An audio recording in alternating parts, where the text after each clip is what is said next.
Okay, you have made it to routine 4. So the first one that we're doing, you don't necessarily have to use a weight, but you can. And I'm going to show you some modifications for this exercise to make it more knee friendly. So the first one is the split lunge. So if I was just doing it body weight, what we would do is we would bring our leg back like this. In general, I'm going to encourage you to try not to let your front knee go too far forwards, but we're going to go down and then come right back up, just like this. Now, if this is bothersome, what you can do is two things. One, control your range of motion, so if we can only go down that far right now, that's totally fine. We don't need to go down all the way. The other thing that you can do is you can put your hand on a wall for a little bit of extra support and do any number of those combinations. So maybe we're going down this far.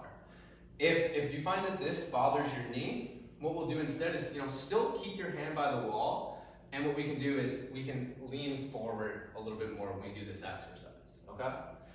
If you want, you can always hold the weight up here just like that, and I can make that a little bit more challenging too. The next one, so that's A1, this is going to be A2, supersetting, pairing them together, is going to be the high pull. So we're going to have one weight, okay? We're going to bend our legs just a little bit and come up to right here. Bend your legs a little bit, come up to right here. So from the side, it's bend your legs a little and come up, just like that, okay? So those are your A exercises. Start out there, and then we're going to move on to the next, so the B-based exercises. Okay, we are moving into our next set of exercises. The first one that we're going to do is a dumbbell bent over row. So if you've got your Romanian deadlift down, you understand the position that you're going to be in for this one. So we're going to push our hips back, just like we were doing that Romanian deadlift, and we're going to row in from right here. Now, a lot of times people will tend to get into this position to do the row, and if that's more friendly on your back, that's fine.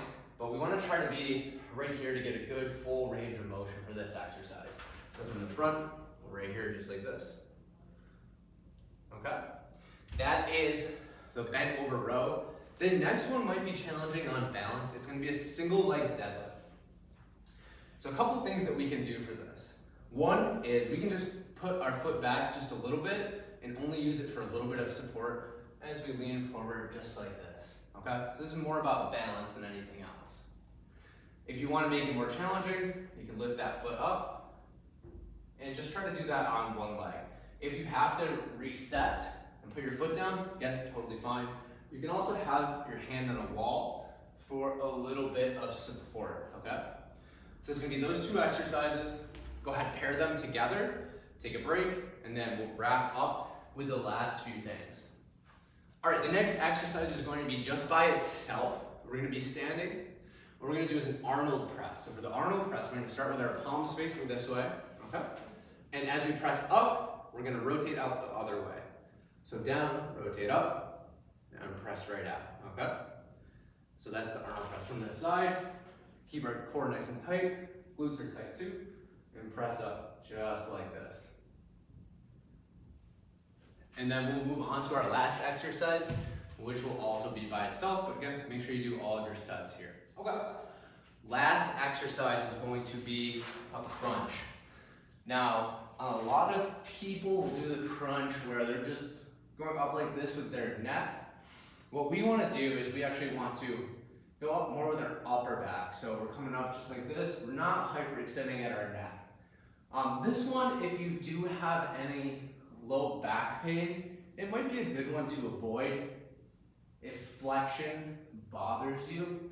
But rather what you could do instead is, if we wanted to stay in this position, something like a dead bug iso hold. So for example, you could push your knees into your hands and your hands into your knees, and just holding that for 30 seconds is certainly going to get your core.